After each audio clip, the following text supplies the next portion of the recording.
الاخت عايزه تعرف اخر التحديثات التيك توك، لان المشاهدات بدات والاعجابات بدات تقل عندها. في البث، في الاعجابات في العادي وفي البث المباشر. ماشي يا جماعه الخير. طب احنا هنقول لكم ايه سبب قله المشاهدات، وايه سبب قله الاعجابات، وايه سبب ايه اللي حصل، والخوارزميات حصل فيها ايه في الفتره اللي فاتت. صل معني الصلاه على الحبيب وخلي قلبك يطيب، واكتب لي صلاه على الحبيب في كومنت وخلي قلبك يطيب.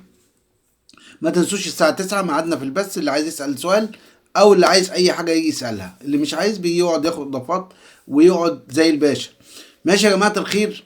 طيب، إيه آخر التحديثات؟ إيه آخر التحديثات والحاجات اللي حصلت في الفترة الأخيرة في الخوارزميات بتاعة تيك توك قللت المشاهدات؟ أولا أنا في المبدأ وقايل قبل كده في فيديو 2 و3، لازم تكون عارف ان التفاعل الحاجات في التيك توك وفي برامج السوشيال ميديا عامة تفاعلية. يعني لو انت قللت دخولك عند الناس وقللت انك تديهم لايك وكومنت واكسبلور، هيقل عندك المشاهدات. دي سبب اساسي وسبب رئيسي، وكلنا متفقين عليه، سبب اساسي وسبب رئيسي. طب ايه اللي ممكن يكون حصل في الفترة اللي فاتت بالاضافه للحاجه دي، اني ما بيدخليش مشاهدات كويسه او الحاجات دي؟ في الفتره الاخيره التيك توك عمل يعني على الستوري او القصه بتاعتك لازم يعني لازم تكون تحط كل يوم ستوري على الاقل، كل يوم تحط ستوري على الاقل، حتى لو ما بيجيبش مشاهدات او ما بيجيبش مشاهدات لايكات. بيعمل ريفريش للايميل بتاعك، بيخليه الخوارزميات تنشطه وتدخله على الناس، توريه للناس. يعني بيظهر ايميلك اكتر، يعني يبينه اكتر. الستوري ليه عامل جامد جدا.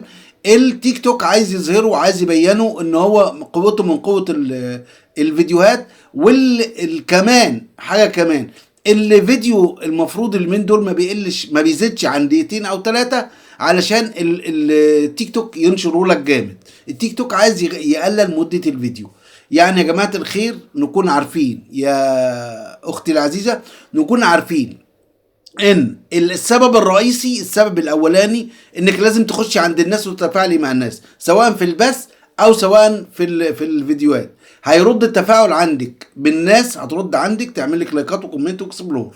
تمام. بالاضافه انك تعملي ستوري كل يوم، كل يوم زي ما بتشوفوني كده انا بنزل كتابه ومنزل لكم ازاي بتكتبوا الكتابه دي، ازاي تعملوها نص، تعملوها ستوري وينزل بتنزلوا عليها ايه قرانيه او اي حاجه علشان تزود من عن فيديوهاتكم. يلا، عايزين اي حاجه مفيش مشكله، لايك كومنت اكسبلور وشيل علامه الزائد عشان يوصلك كل جديد. والسلام عليكم.